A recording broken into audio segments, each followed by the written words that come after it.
Have you ever wondered what really lurks in the shadows of our world?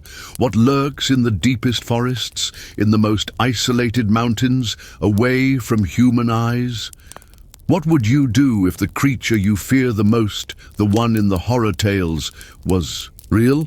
If she lived among us, stalking, hunting, and what would happen if she took the life of someone you loved deeply? I always thought that the stories about monsters and legends I heard in my childhood were just that, stories. Revenge was what moved me, the pain for the loss of Nathan. I didn't know that hunting these creatures was just a reflection of the emptiness that was already inside me. But as I was trained by Samuel, I began to realize that the real battle wasn't against the creatures. It was against the cycle of pain and suffering that had consumed me for so long. The last time I saw him, we were on an expedition, like so many others, to escape the routine of the city and work in the countryside. It was just another campsite, on one of the most well-known trails in the area, near the small town of Libby, where we always went to detoxify the mind and lighten the weight of our lives. Nathan, 23 years old, had been my companion in adventures since we were children. He worked as a mechanic in a local repair shop while I was still in high school, trying to figure out what he wanted out of life. None of us imagined what awaited us that night, when the crackling of the fire was going out and the stars were taking over the sky. We heard something. Something that was not an animal nor a wind. It was our mother's voice calling us for the first time in years. The voice, soft and comforting, but at the same time, strange. Before I could ask Nathan if he had heard it too, he stood up and disappeared into the darkness, as if something had pulled him in. What happened next is a memory that haunts me to this day. I went after him, running as if something was pushing me, only to find him, but it was no longer him. The being in front of me looked like him, but there was something terrible, distorted. His eyes, cold and empty, reflected the true nature of the monster that had taken him. He was no longer my brother, and it was there in that dark and silent forest that I learned my first lesson. When you are faced with true darkness, nothing you know, nothing you believe, is enough to protect you. I didn't know what was going on. What I saw that night, that thing that had taken my brother, seemed impossible. The creature, with Nathan's face distorted in its flesh, moved in ways that could not be described, as if it were constantly changing. His skin, which was supposed to be human, writhed, shifting, melting, as if trying to hide his true form. The eyes, they were no longer his. They were cold, yellow eyes, almost as if they were watching from afar, without any trace of human emotion. And the voice was an echo of our mother, as if she had come back to call us, but distorted, corrupted. Desperate, I grabbed the rifle that my father always kept in the garage and ran after it, not sure what I was doing. Deep down, I still believed that it might just be a nightmare, something that would disappear as soon as I faced it. But as I got closer, I realized that the sound of Nathan's screams was no longer coming from a single place. They spread out, as if the creature was playing my mind against me. And that was just the beginning, when I finally got to him, or what was left of it. All I could do was shoot. 6 shots. 6 shots at a creature that seemed to feel no pain or fear. With each bullet, I saw something on his skin move grotesquely, as if it was governed by a logic that I could not understand. But what disturbed me the most was the look. There was no revenge or hatred. There was only a frightening coldness, as if this thing knew that none of it mattered. I couldn't kill the creature, on the contrary. What I did was just infuriate her. After firing, she moved away with a rapidity I couldn't believe, pulling my brother, or what was left of him, into the shadows. What happened next is still a mixture of pain and confusion in my memory. I was found 2 days later, unconscious, with my body covered in blood, most of it Nathan's blood, and claw marks that looked like nothing I had ever seen. The doctors told me that I was found in the middle of the forest, frozen and in a disturbing state of mind. When I tried to tell the story of what really happened, of the creature that had killed my brother, I was put in a psychiatric evaluation. I didn't know how to prove what I had seen. I was alone with an immense emptiness in my chest, believing that I had lost not only my brother, but also my sanity. While I was in the hospital, with the days dragging on and the pain of my loss still, fresh someone appeared. A man. He was not like the others, with his empty questions or suspicious looks. He looked different. His name was Samuel, but I would soon know that he was no ordinary man. He didn't want to know if I was okay. He didn't ask me what had happened. He just asked, with a frightening calm, "Do you want to learn how to kill what you did that?" What I didn't know at the time was that Samuel wasn't there to comfort me. He was there because he knew I had seen the truth, and he knew I was ready to learn what no one else knew, how to hunt the creatures that roam in the shadows. Somehow, he had already identified that I was more than a survivor. I was now part of a world that few dare to know. He took me to what looked like a secluded cabin just outside of town, somewhere in the mountains of Idaho. There, I started my training. Samuel taught me what I never imagined was real, how to deal with the creatures that lurk in the darkness, no longer with theories from books or movies, but with the raw knowledge of someone who has lived for years hunting down what the rest of the world has chosen to ignore. Samuel not only told me about the creatures, but he taught me how to track them and understand their patterns. He knew that hunting these monsters wasn't just a matter of skill with weapons. It was necessary to understand the logic of creatures. Every move, every grip could be the key to defeating them. The training was arduous and often felt more psychological than physical. To survive, I needed to learn to decipher their game. As he prepared me, something he told me stuck in my mind. If you want to survive, you need to understand what you hunt. Don't just shoot, you need to learn your patterns. And most importantly, never ever underestimate the enemy. Every day, the training intensified. Samuel forced me to dive into a world where there were no clear rules. Every hunt was an enigma. Every move had to be calculated. I was beginning to realize that, in fact, the biggest challenge was not hunting the creatures, but hunting my own insecurity and fear. When the day finally came, Samuel looked at me seriously and said, "Today is your first test." I knew what that meant. There was no more time for theory, for words. The real hunt was about to begin, and I wasn't the same as before. I never imagined that the real terror would begin from the moment we crossed that invisible line where the world we know ceases to exist and gives way to something much more sinister. With each step I took, the feeling that we were in uncharted territory intensified. Samuel explained to me dryly that the hunt wasn't just about tracking down and eliminating monsters, it was about understanding what they really were. He spoke simply, but with a depth that made me uneasy. These beings, he told me, are not just beasts. They have patterns, habits, ways of acting. They're smart, much more so than most hunters realize. I thought that understanding these creatures was just a matter of studying them, discovering their weaknesses and defeating them, but I soon realized that the real secret lay in what Samuel called hidden patterns. He taught me that these monsters don't just attack, but that every move they make follows its own logic, a pattern that can be predictable if you know where to look. As if the hunt wasn't just a matter of facing them, but of deciphering the game they were playing.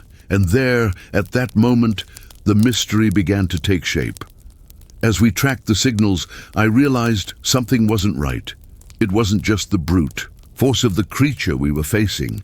There was an intelligence behind it, something that manipulated events, played on fear, creating a scenario that always seemed one step ahead of us. Every clue we found, every footprint or trace left by the creature, was not just a simple clue. It was a message from the creature itself, an invisible trap being set around us. Samuel, as usual, didn't reveal much about what he knew, but his eyes were more attentive than ever. He taught me that the real hunt begins when you realize that the creature is aware of your presence. That's exactly what happened that night when, after days of tracking, we finally met the monster. He wasn't just hiding, waiting for us to find him. He was watching us, studying us, with a disturbing calm, as if he knew exactly what we were going to do next. What Samuel was telling me made sense now. When you hunt, the monster also hunts you. And the worst of all is that sometimes he knows you better than you know him. Those words stuck in my mind, and I began to understand. We weren't just after some monster. We were after something who knew how to play the game of hunting as well as we did. The hunt was no longer just about eliminating an enemy. It turned into something more sinister. The creature we were following had started playing a psychological game, and it was only a matter of time before we started losing. I knew it was close. The tension in the air was palpable. The creature was no longer just a hungry monster. When she appeared, her reactions were calculated, as if she were anticipating our movements. Something was wrong. I realized that she wasn't just hiding or running away. She was watching us, studying us, anticipating our strategies. We weren't hunting just any monster. We were hunting for something who knew how to play the game better than we did.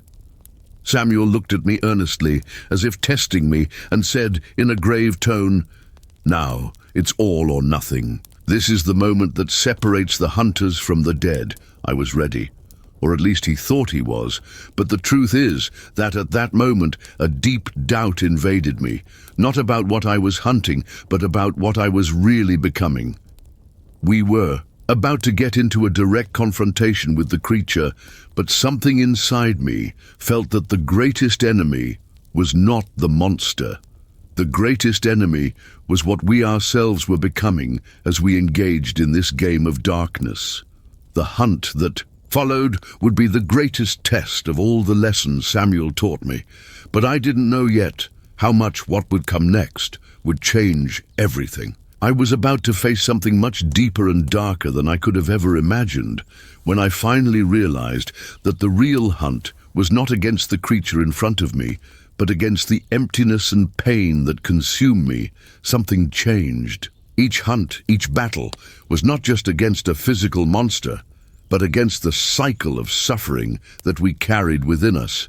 Revenge, hatred were just parts of a cycle that needed to be broken. The real battle now was about learning to look within, and not just at what was in front of us.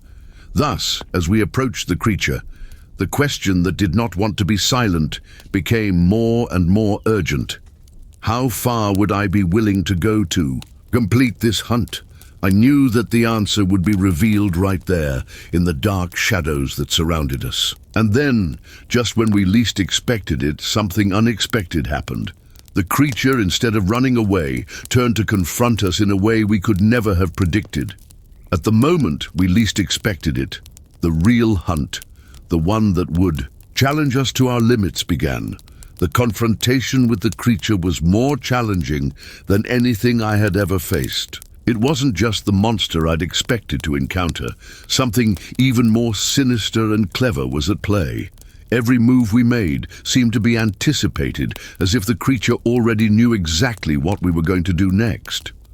I was forced to understand, the hard way, that the legends we were told were nothing more than a simplified version of reality. The monster I was hunting was not just an instinctual beast, but an entity in constant adaptation, evolving as it interacted with us. The moment the creature appeared before us, its reactions were like a reflection of something it had already learned. It moved differently from the other creatures Samuel and I had tracked. There was something meticulous about her way of hunting, as if she was adjusting her tactics to defeat us. This was more than just survival. It was pure intelligence and ability to learn from experience and evolve quickly to become a greater threat with each encounter. Samuel looked at me with an expression of concern. He knew what was going on, but hesitated to explain until it was absolutely necessary. "These things," he said, "are no longer as they were. They are changing, adapting. What we started hunting 10 years ago is not the same as what we find now." That hit me like a blow. I knew that hunting, which I had always thought was a matter of brute force and precision, had turned into something much more complex and dangerous. The creature Samuel and I were now facing was much more than just a monster. She had become a being who knew how to use her weaknesses against us. Every step we took seemed to be an attempt to corner us. Samuel warned me, "These monsters, they are not invincible, but they are learning. They know what you're going to do before you even know it." At that moment, I began to understand the magnitude of what we were facing. The creatures we hunted were no longer just threats that could be destroyed with physical force or simple weapons. They were becoming something more sophisticated, adaptable. They were no longer just instincts or reactions to stimuli. Now, they were changing according to the environment, our presence, the mistakes we made. The lessons Samuel had taught me so far were not enough to prepare me for it. I needed to evolve along with them. For a moment, I thought about giving up. The idea that the creatures were adapting faster than I was terrifying. But Samuel, as always, didn't give me time to hesitate. "If you want to stay alive in this game, you need to understand that you also need to change. There is no more room for error." I knew he was right, but the weight of those words haunted me as we prepared to take the next step. It wasn't just a matter of surviving the attack of that creature, but of understanding how it moved, how it adapted to the environment it was in. That changed everything, and as we continued to track, the hunt became more about observation than action. Every clue, every move of the creature indicated a calculated response, as if it were learning to hunt back us. And that left me with a disturbing question. How far would this evolution go? How far would it be possible to hunt down something that was constantly adapting, evolving, and changing its tactics? With each step, the situation became more complex and difficult. We knew that time was against us, and the creature, now more aware of our presence, was changing, adapting as we approached. And then, with disconcerting rapidity, it turned on us. No longer as the mindless beast we had imagined, but as an intelligent, ruthless force that seemed to know exactly how to defeat us. We weren't just hunting a monster. We were hunting for a reflection of ourselves, forced to adapt to a world that was changing, faster than we could comprehend. And the worst was to come. As we prepared for what seemed to be the biggest confrontation of our lives, something in the air changed. A growing sense that creature evolution wasn't just a local threat, it was spreading. What started with a single monster now seemed to be a sign of something much bigger, something we couldn't stop. What we were really facing was a force that had become much more than a simple hunt. We were dealing with something that might soon be unbeatable. I knew that if we didn't quickly grasp the true nature of the threat, our struggle was doomed to repeat the mistakes of the past. Samuel and I still had a chance, but I didn't know how long we could sustain this fight, which seemed more like a consequence of an endless cycle. The tension in the air was dense, like a mist that threatened to engulf everything. The creature we had tracked for days was now watching us with unsettling calm. Every step I took, I felt her eyes on me, as if she was waiting for us to make the mistake that would lead her to victory. Samuel, standing next to me, did not say a word.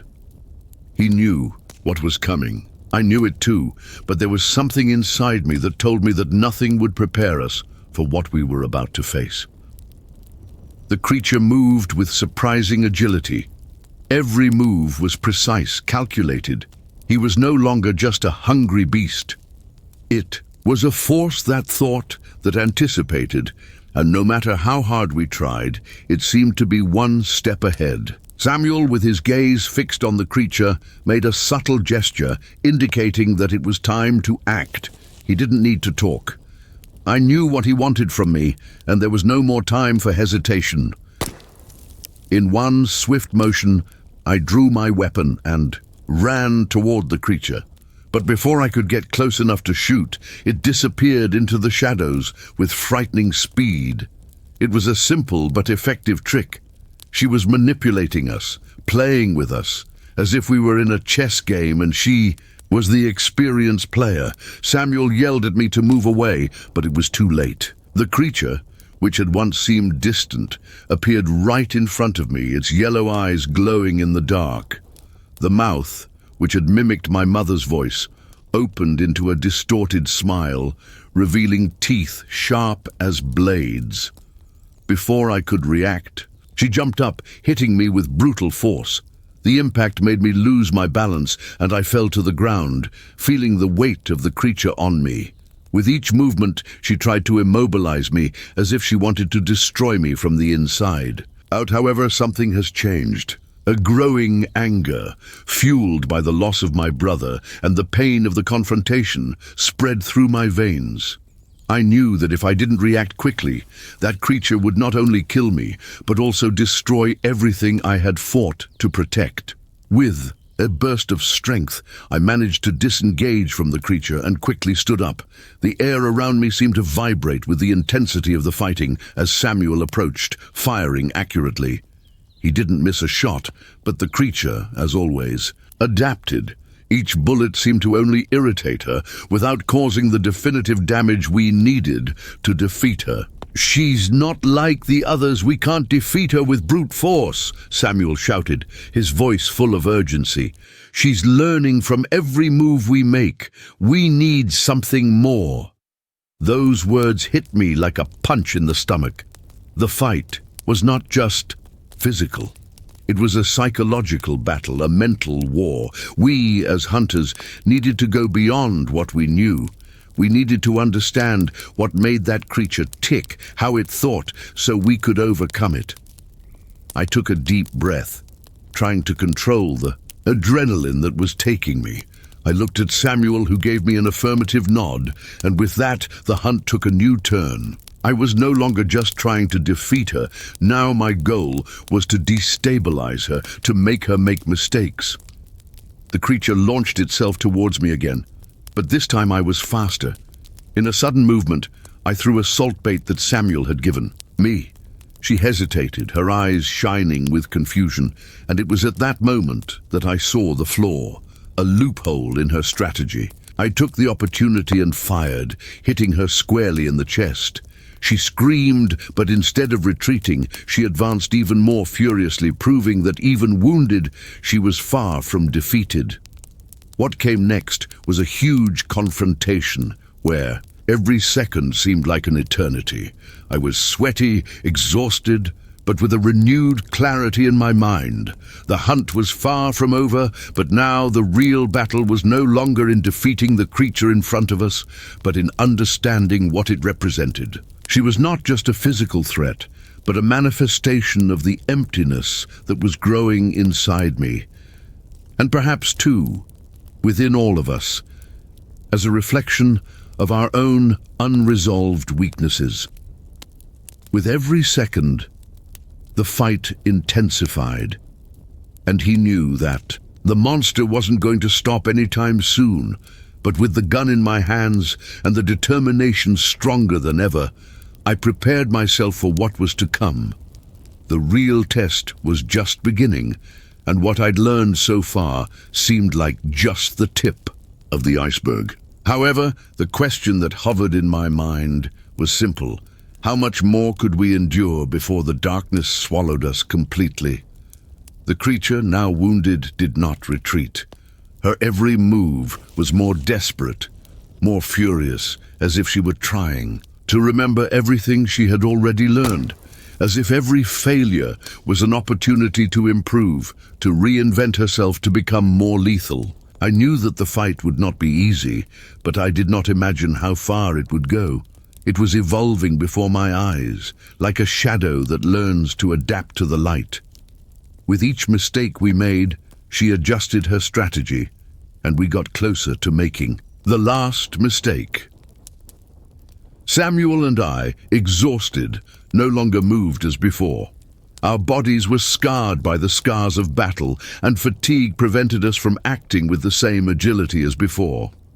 But there was something in us that refused to give up. Perhaps it was the memory of Damian, or the feeling that if we hadn't won that fight, our mission as hunters would have completely failed. But there was something else, a truth that imposed itself at every passing moment. We were in a much more complex and dangerous game than we imagined. The creature, now more aggressive, was beginning to surround us, moving in circles, studying our every step with relentless eyes. I knew that any mistake would mean the end. The battlefield, which had once seemed vast, now felt small, as if we were inside a prison where the walls were always closing. The feeling of being hunted was more real than ever. But at the same time, there was a greater weight on us, the certainty that the creature wasn't just trying to kill us, it wanted to break us mentally.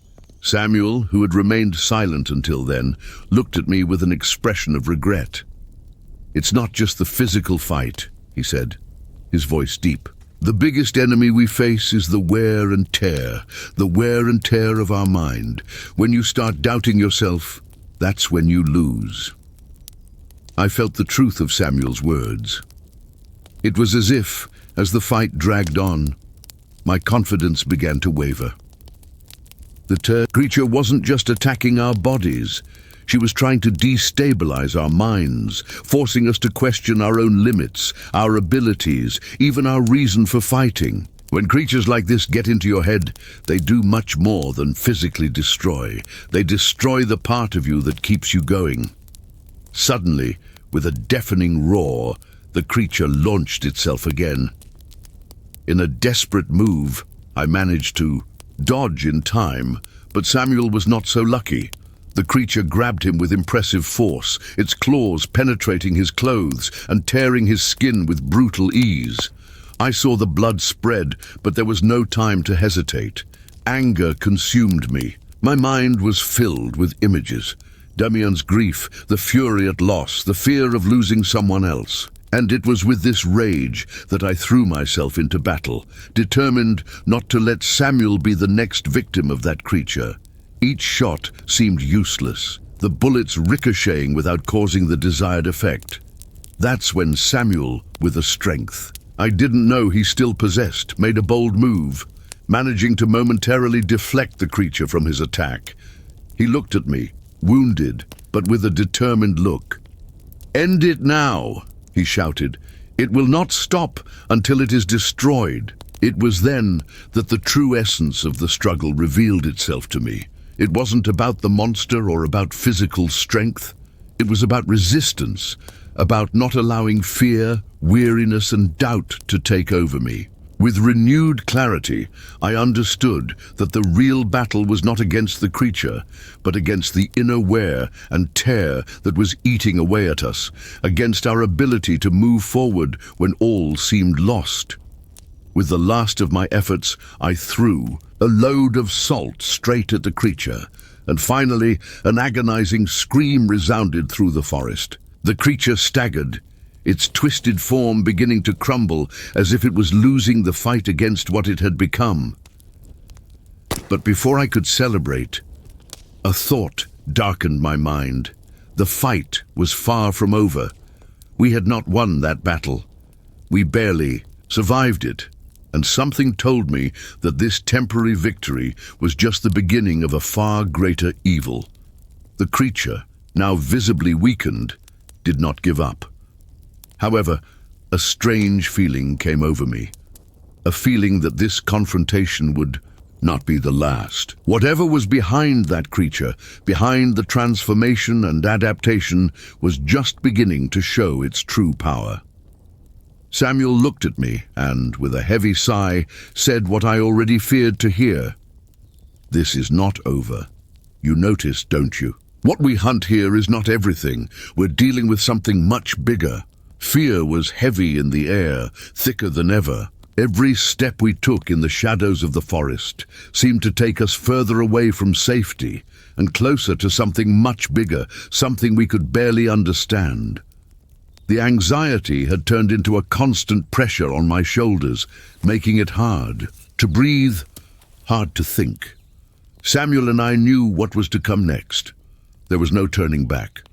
The hunt was about to reach its peak, and the creature we were hunting was no longer just any monster.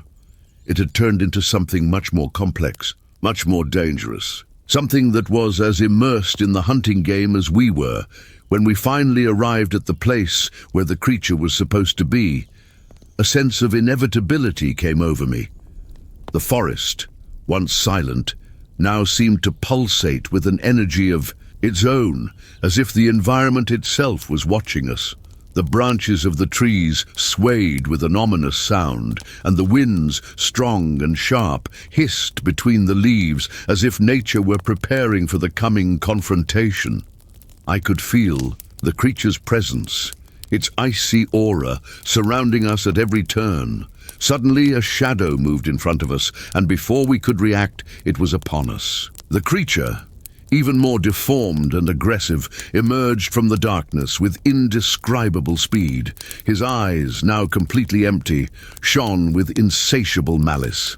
She was no longer just a beast to be hunted. She was an adapted, intelligent predator, determined to destroy anything that dared to stand up to her. It was at this moment that the true weight of the struggle was present. I knew it wouldn't be a simple exchange of gunfire or an exchange of blows. Samuel had prepared me for this, but the real issue was not physical strength, but our ability to maintain control in the midst of chaos. The creature was playing the game at a level that I didn't yet understand. She wasn't just reacting to our movements, she was anticipating herself, challenging us with every move. Samuel, with a look of pure determination, made the first move, firing a series of accurate shots. But unlike before, the creature did not retreat. She dodged, more agile than any human could imagine, and launched herself at him with terrifying speed. I didn't think twice. I ran to help him, but the creature was moving so quickly that I found myself cornered with no time to react. She was testing us, pushing our physical and psychological limits. Then, in the midst of the chaos, something lit up inside me. I understood what Samuel was trying to teach me. It wasn't just about killing the creature. It wasn't just about physically defeating her. The real key to overcoming it was to break the cycle of fear, this growing anxiety that paralyzed us. We needed to be faster, smarter, not just react, but act unexpectedly. With adrenaline coursing through my veins, I made a risky decision. In a bold move, I threw a makeshift trap, something Samuel had mentioned in one of his stories about ancient hunters. The creature hesitated, clearly confused, and it was in that moment of distraction that I managed to catch a gap. I fired, hitting it directly in the head. The creature was finally knocked down, but not before emitting a deafening scream that seemed to tear through the night. But even as the creature fell, something inside me knew that the fight wasn't over yet. The creature's scream echoed, and I felt that there was still something else lurking, something bigger and more threatening. Samuel and I, now exhausted and covered in wounds, looked at each other, speechless. We knew what that meant. It was just the beginning. The creature, still struggling with the effects of the blow, began to writhe grotesquely. His scars were quickly fading, and a sense that this was just the prelude to something much darker came over me. No matter how hard we fought, it wouldn't be the end. The real threat was approaching, and the worst was yet to come. I knew that this moment of victory had been just a breather, a brief pause, before everything came crashing down. The creature's cry still echoed through the forest, reverberating in the trees around us. The sound seemed to be a cruel reminder of what we had just been through, but also a harbinger of what was to come. Even as the monster fell before us, a disconcerting feeling came over me. Something was still watching us, and it wasn't just the echo of the battle.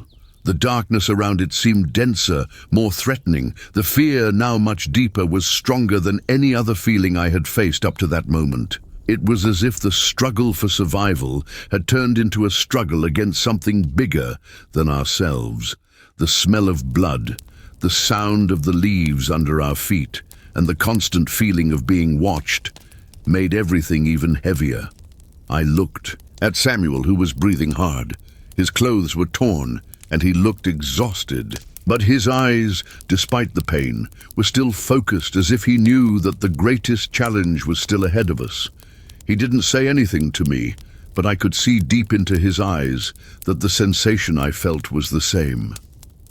The real battle was not over. The creature that was now fallen was no longer the same one that attacked our little trio of hunters. She was writhing, almost as if she was trying to regenerate, trying to get back on her feet and continue the hunt. But something inside me shattered in that moment, a mixture of anger and pain for the loss. Damian's death, what happened to me, what we had lost so far, everything seemed to be coming together in a single focus: revenge. I knew I couldn't go back, not now. The darkness had consumed me, and the idea that it could all continue to eat away at me gave me no choice but to fight to the end. "Samuel," I said, the voice firmer than I felt, "won't stop here, will you? They won't leave us alone." Samuel looked at me, his gaze heavy, and for the first time I saw in him something other than the experienced hunter. I saw a man who also knew the weight of what we were facing. "No," he replied with a calmness that to me sounded more like resignation. "These things don't leave us, ever. They feed on grief, loss, and as long as we don't destroy that, he will always pursue us." Every word felt like a hammer hitting my chest. I knew what he meant. Grief was not just a matter of personal loss. Those monsters, the creatures we hunted, fed on pain and anger, as if every bit of suffering was fuel for their curses. The fight was not only against the body of the creature, but against the wounds it left in our souls. And as long as this was not resolved, there would be no end. Slowly, the creature, still moving on the ground, seemed to rebuild itself. Every bit of his twisted form rearranged itself as if it was shaping its own revenge, but it would no longer be the same as before. Not while I was breathing. With unexpected speed, I threw myself back into combat, my body moved by anger, by the desire to finish what we started. Every part of me knew that I could no longer retreat. The creature seemed stronger now, more persistent, but something in his behavior has changed. She was becoming desperate, as if she knew that in the end, there was nowhere else to hide. Samuel and I attacked with precision. But at the same time, I knew that what we were really facing was so much more than that creature. The real enemy was within me.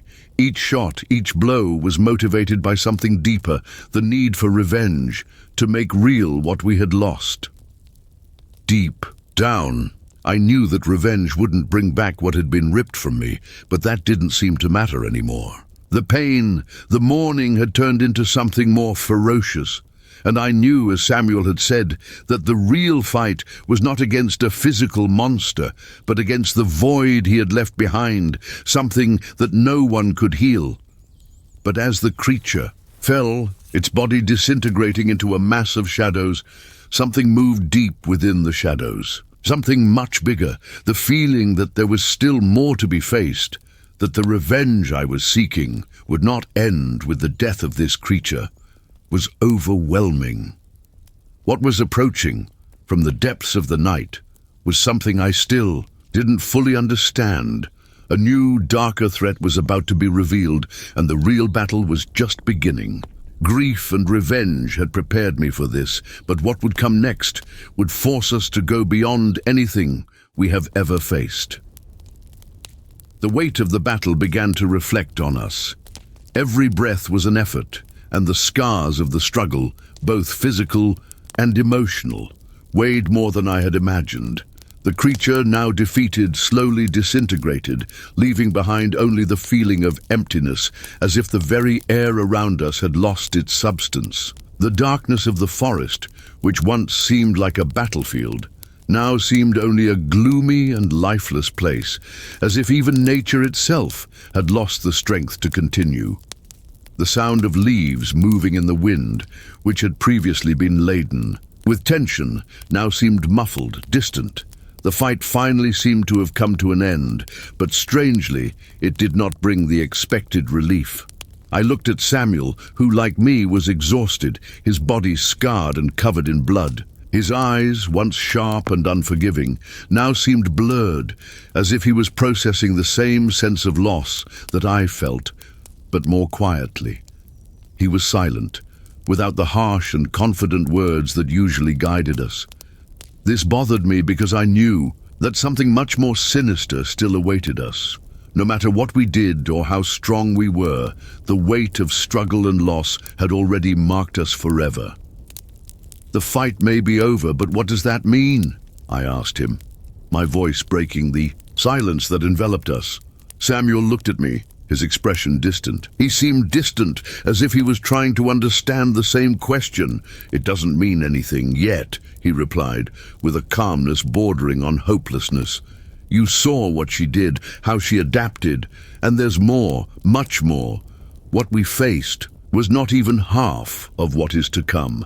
He sighed, his expression finally opening, allowing a glimpse of the pain and fatigue he had kept all along. "We're not just fighting monsters. We are fighting against something that can become immortal, something that evolves with each step, with each mistake." The weight of Samuel's words fell on me like a blow.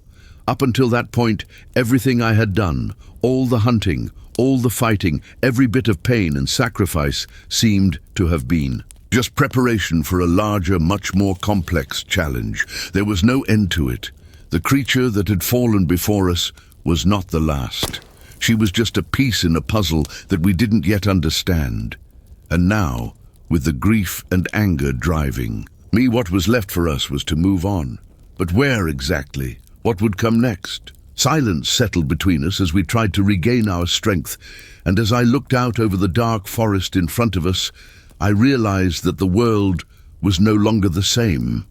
The hunt had transformed us, shaped our bodies, our minds, and perhaps even our souls. We were at the center of something much bigger than a simple struggle for survival. The darkness was growing, spreading, and there was nowhere else to hide. When Samuel finally broke the silence, his voice was low but charged with a determination that refused to be broken. I knew that the day would come when everything would change. But I never imagined that the fight would become like this. What began as a simple act of revenge, of mourning, has now turned into a war. And we are the soldiers. But it's not just that, son. The real fight is just beginning. What's next? It will be much worse. I knew from hearing his words that there was no turning back. With each step we took, the darkness swallowed us a little more, but I also knew that we couldn't stop, because if we did that, we would be consumed by everything we hunt. Fear, tiredness, scars, all of these things were becoming irrelevant. The only thing left for us was to fight, and fight to the end. And when the last battle comes, when the real enemy finally reveals itself, we will need to be ready. Because until then, the only thing we know for sure is that nothing will ever be the same as before. The shadow of what awaited us was closer than we imagined, and the weight of our mission more overwhelming. The feeling of being pulled into something beyond our comprehension increased with each step we took. It was no longer just about facing a physical creature or about the revenge we sought. Something much deeper was at play, something that seemed to be rooted in the supernatural, in the forces that shape the world in ways that we mere humans can't even comprehend. More and more, I began to understand that our fight was not just against visible monsters, but against something ancestral, something that was intimately linked to each of us. as if our destinies had already been intertwined with darkness for a long time. As we walked through the woods, the feeling that we were being watched never dissipated. With each shadow that crossed our peripheral vision, with each noise that mixed with the wind, I felt the weight of something old, something that had been hidden for so long, waiting for the right moment to resurface. And at that moment, I knew that what we were facing was not random. The death of my brother, the transformation of creatures, the very evolution of these entities. Everything seemed to have a connection with the past. But what was my family's role in this game? Samuel, who was walking beside me, seemed to know exactly what I was feeling. His stiff posture, attentive eyes, always on the lookout for any sign of movement, showed how aware he was of what was at stake. But unlike me, he didn't seem surprised. He had faced that before. Perhaps he knew that this battle was not new, that it had begun much longer ago than we imagined, as if the evil we were facing had been awakened by something that was already buried in our history. "Have you ever felt like this is all more than just a coincidence?" I asked, breaking the silence that had accompanied us since the battle. Samuel paused for a moment, his gaze fixed on the horizon. I knew he was reflecting on my words, but I also knew he already had a ready answer, as always. "These are not coincidences, son. That's older than any of us. We are dealing with forces that transcend our understanding. What we see here is only a fraction of what has been done. The creatures you see, the evil we're hunting, they're just pawns in a much bigger game." He didn't need to say more. His words echoed in my mind as if he had just confirmed what I already suspected. The evil we were facing did not begin with the death of my brother. It started generations, centuries ago, and our families, in some way, were deeply connected to it. It was as if the line of hunters had been called to something much greater than a simple act of revenge. It was a battle against forces moving in the shadows, which were unleashed by something that even Samuel could not fully explain. As we continued walking, the silence was interrupted by a distant sound from deep in the forest. It wasn't the sound of an animal, not even the wind cutting through the trees. It was something deeper, almost like a voice, a familiar voice. A voice I had heard before, but in a distorted and pain-filled way. The scream seemed to come from afar, but at the same time, it seemed to be right there, next to me, like a reminder of what had been lost. I stopped immediately, my body tense, the hairs on my neck standing on end. Samuel also stopped, his gaze serious and focused. He knew exactly what that meant. "It's not possible," muttered, but I knew it was true. Whatever was chasing us, whatever the source of that evil was no longer just hiding in the shadows. He was calling. He wanted us to come to him. Samuel stepped forward, his voice calm, but charged with an intensity he had never heard before. "They know we are here.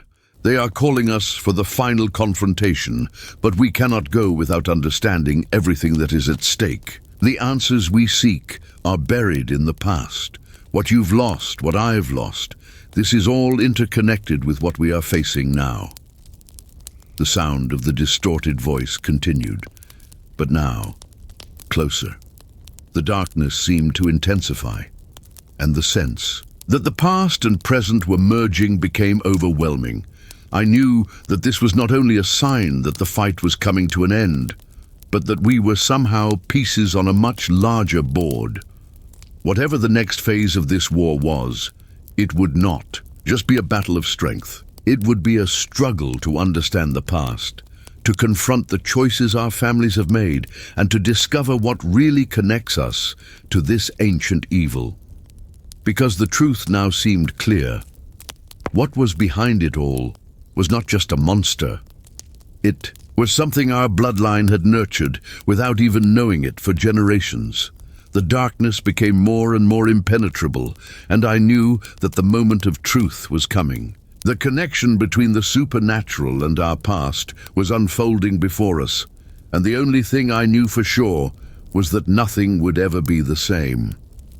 The final confrontation was in sight, but the question now was, would we be able to face what had been awakened within us, or would we be consumed by what we could never comprehend? The sound of the forest was undisturbed, but in the back of my mind, a growing restlessness plagued me. Everything around seemed silent, but I knew there was something approaching, something we couldn't see yet.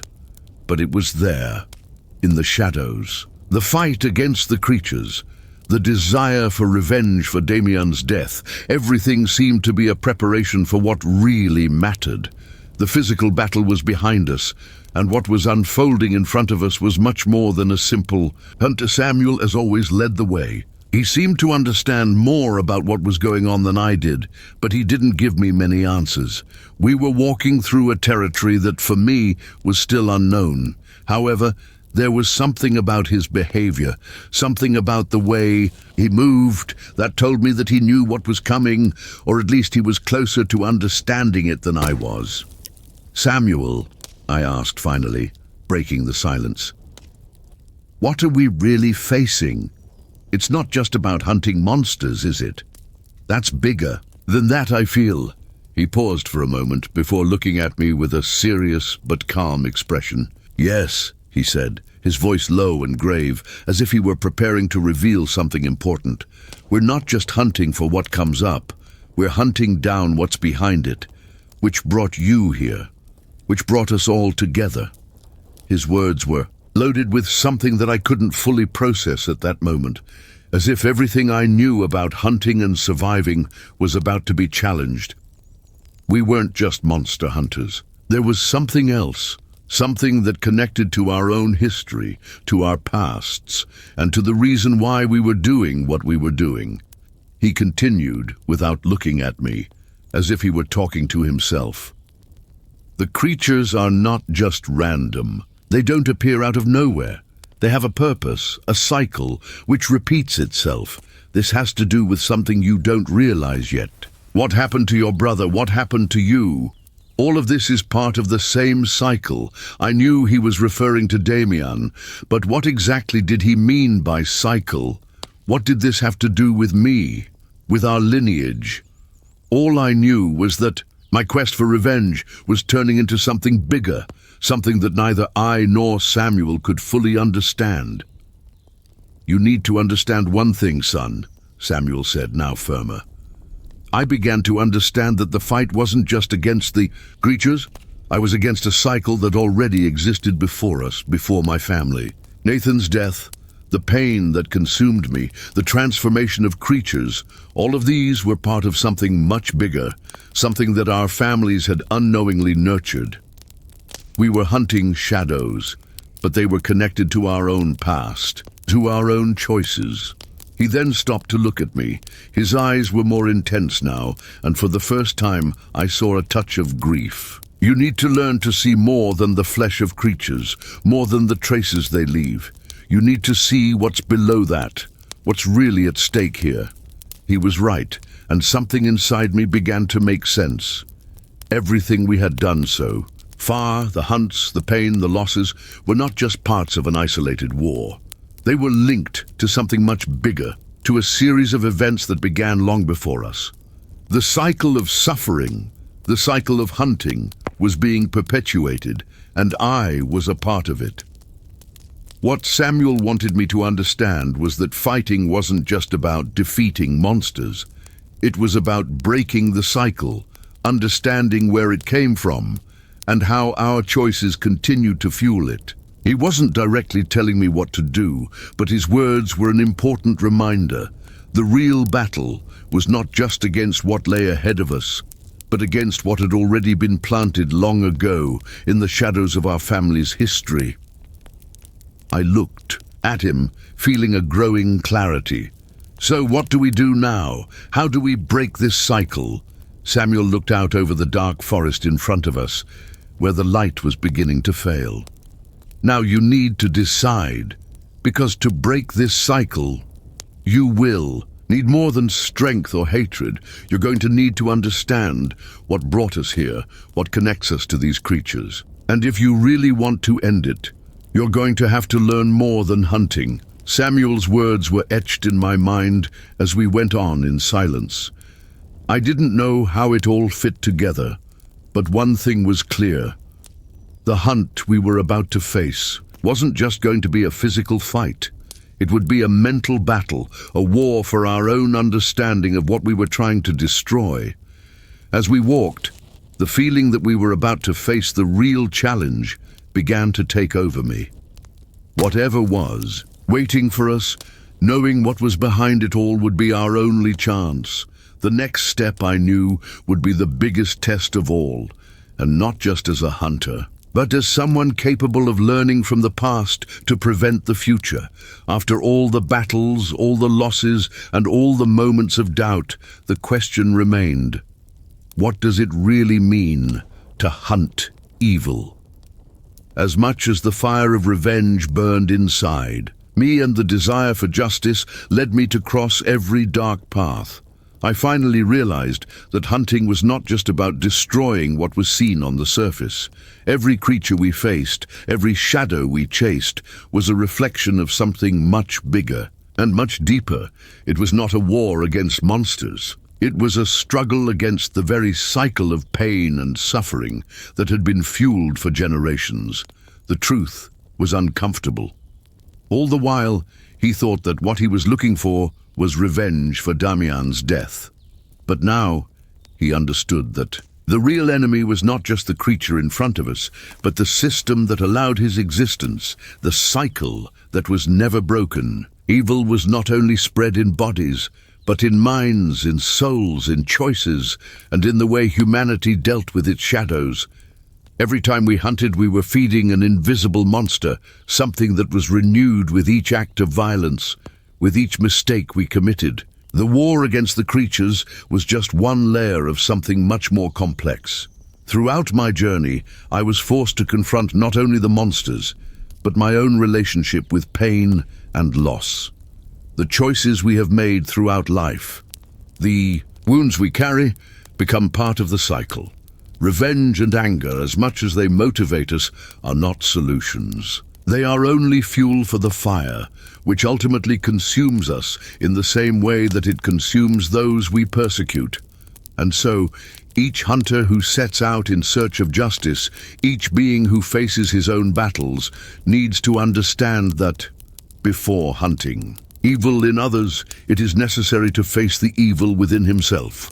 Creatures don't come out of nowhere. They are generated by the darkness that we carry within us. Every unhealed pain, every unresolved loss becomes a reflection, an echo that continues to grow and haunt us. No matter how hard we try to run away, no matter how hard we try to forget, the cycle is never broken. It just changes shape. In the end, the hunt has never been about destroying what is in front of us. It was about understanding what was leading us to this. It was about realizing that the answers we seek, the revenge we desire, are just pieces of an enigma that will never be solved as long as we continue to look only at the shadows. We're not just monster hunters. We are hunters of our own flaws, of our own choices, and when we destroy a creature, we end up destroying something of ourselves. The biggest challenge is not to overcome what haunts us, but to learn to leave behind what consumes us. Evil never disappears at once. It transforms, adapts and grows. But the real battle is not to let it define us, to learn from the mistakes of the past so that we don't repeat the same cycles of pain and destruction. As we step away from the shadows of the forest and look to the future, the truth stands out. The real hunt never ends. Evil is not an external entity, but a part of each of us. To overcome it, we must learn to look not only at what is in front of us, but at what we carry inside us. And perhaps by doing so, we can break the cycle that keeps us stuck in darkness. But this requires something more, something that goes beyond revenge, something deeper, more painful. the ability to forgive oneself and others, to face one's own humanity, and finally to understand that true victory lies not in the death of the creature, but in the transformation of what moves us, in overcoming that which defines us. The future is now in the hands of those who can see beyond the shadows, and in doing so, they will understand that true freedom comes not from destroying the monsters, but from embracing the lessons that make us human, because in the end, it is our choices, our actions, and our ability to learn from the past that will define what will become of tomorrow.